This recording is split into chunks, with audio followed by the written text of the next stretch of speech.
ఒక గ్రామ పాఠశాలలో ఇద్దరు స్నేహితులు రాజు, అరుణ్ ఉండేవారు. వారి కల జిల్లా స్థాయి క్విజ్ గెలిచి పాఠశాలకు గౌరవం తేవడం. కానీ రాజుకి తనే ఫస్ట్ రావాలని కోరిక. ప్రతిరోజు ఇద్దరు రాత్రి పగలు కష్టపడి చదువుతారు. పోటీకి ముందు సాయంత్రం టీచర్ బ్యాగ్ నుండి జారిపోయి క్విజ్ పేపర్ కనిపించింది. ఒక్కసారే కదా అని ఆన్సర్స్ గబగబా రాసుకున్నారు. తరువాత రోజు రాజు వేదికపై ధైర్యంగా నిలబడ్డాడు.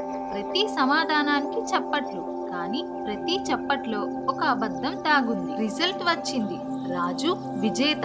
అయితే టీచర్ లక్ష్మి చూసి, మీ నిజాయితీ నాకు గెలుపు కంటే గొప్పది. ఆ రాత్రి రాజు తనలో తాను అన్నాడు, ఈ గెలుపు నాది కాదు, నా అబద్ధంది. మరుసటి ఉదయం రాజు పాఠశాలకు వచ్చి మెడల్ తిరిగిచ్చేశాడు.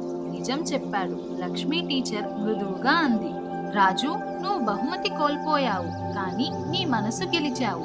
తప్పుదారిలో వచ్చిన విజయం ఓటమితో సమానం.